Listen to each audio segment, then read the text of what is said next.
Hi all, I've just watched about 2.5 hours of The Apprentice. It was quite a thrilling programme. If you're a UK viewer, you can catch up on it on BBC's iPlayer, I think. I'll just play F5 Dutch defence against this. Let's go for the Leningrad.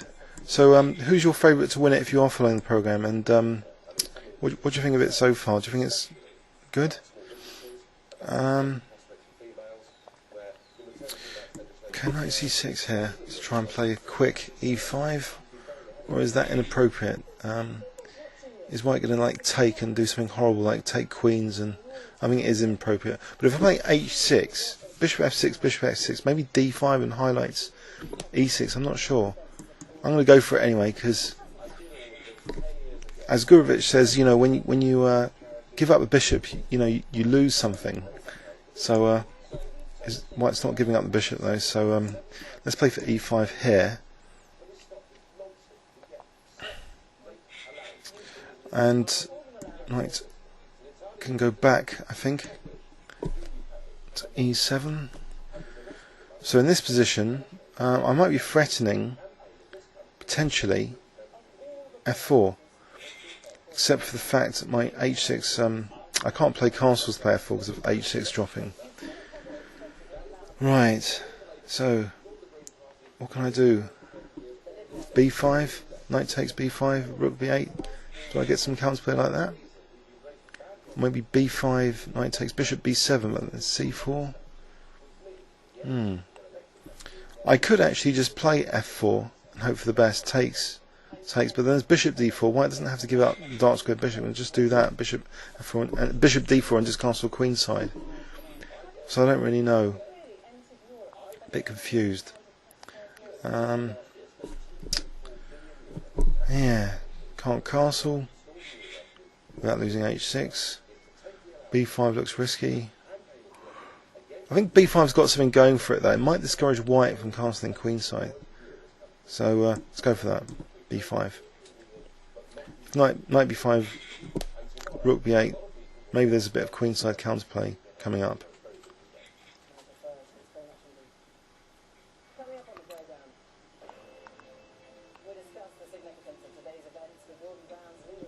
So we'll play rook b8. Is he going to take another pawn? Maybe bishop d7. If he plays c4, I don't know, maybe bishop a6.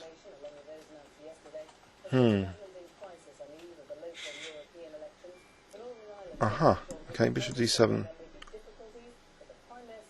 Don't want to lose the light squared bishop. I just want to keep control of c6.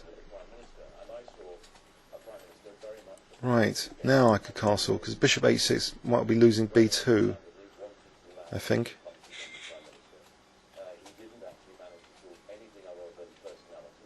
Okay, he's gone for it anyway. Well, I'll get mated though on h7, so that's probably not a hot idea here. How about e4 instead?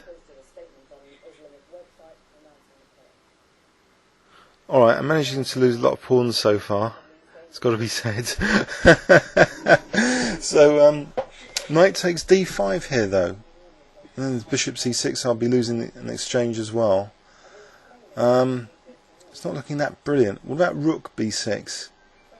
I'll try rook b6. With the idea of trying to win some material with that. Maybe queen a8. Desperate measures. Or queen b8 to try and attack a7 and b2. The opponent's been so greedy that the pieces are like far away from the position now. They're in my territory. They're ready to be attacked now. That they've been so greedy. So if I take, I suppose he's going to take like that. So now bishop c8. I'm also 30 seconds down. So don't know. Overall, it's not, you know, a brilliant picture of events, but on the bright side, well, this rook's kind of active and the bishop's kind of potentially active.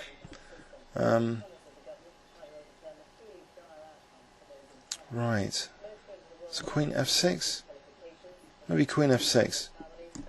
This diagonal might be interesting like maybe bishop a6, rook fb8. Got some coordination plan all of a sudden, a glimmer of coordination hope. If I leave the knight on h5, it's maybe a useful blockade of that h pawn.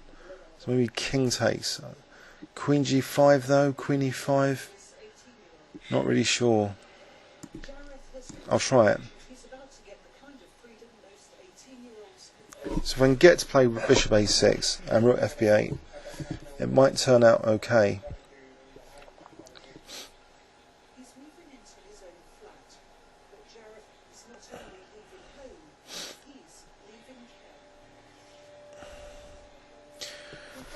Yeah, it seems in The Apprentice like the more kind of potential weaknesses they had, the more they were picked on in the interviews. I suppose that's logical, but it's kind of, I don't know, a bit unfair in a way. So queen e5, I think that might be g4 unfortunately, but then maybe knight f4, then h5 gets a bit nasty, a bit hairy.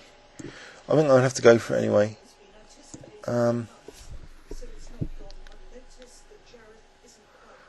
Yeah.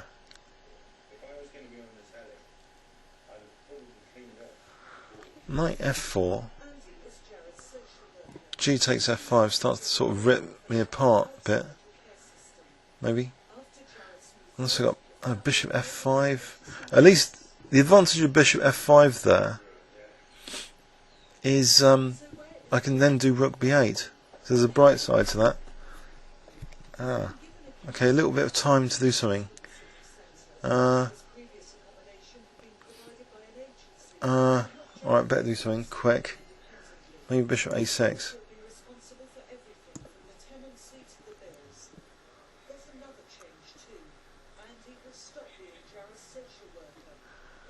Actually, if I get the bishop to c4, it also helps maybe protect this diagonal. It's because this knight could be kind of dangerous on e6.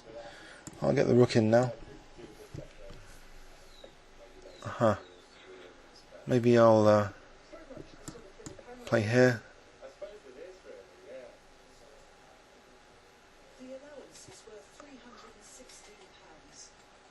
Okay, is there anything I can actually do apart from wait for g4 to happen? Rook takes here if I want to give up a rook for nothing. Alright, okay. So my queen's been evicted from the e7 square probably. I'll take it actually, because maybe knight takes g3. If knight takes, then queen c3. But otherwise, I don't know, knight takes g3? Oh god, it looks a bit dire actually. Knight g3. There's rook g1. And I can't see a thing. f4? Oh, I don't know.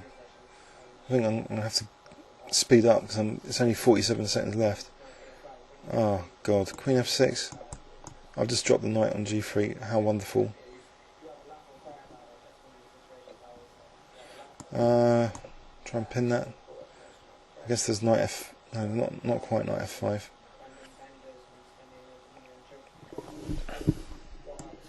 Oh, the rook's on that. Great. It's losing more material.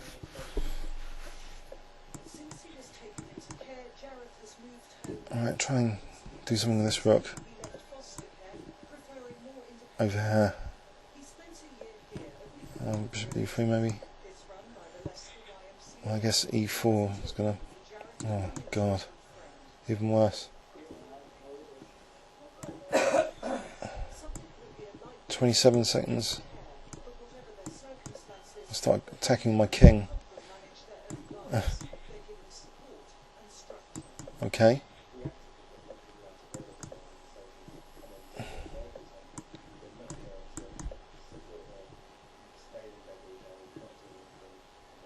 Is there any chance of anything here? Doesn't look likely.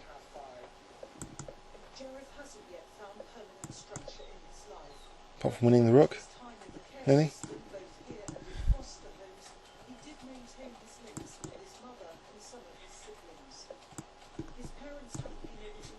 Am I going to get mated soon? Should I got King E5? Nope. Bishop E6.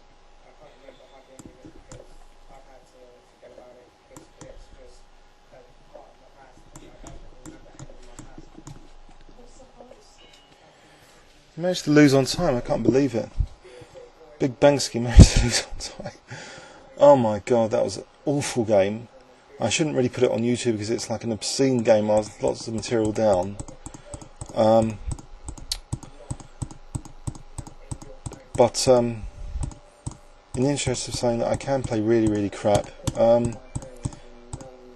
you know, please treat this as a virtual loss. You know, this game is just terrible. It's absolutely terrible.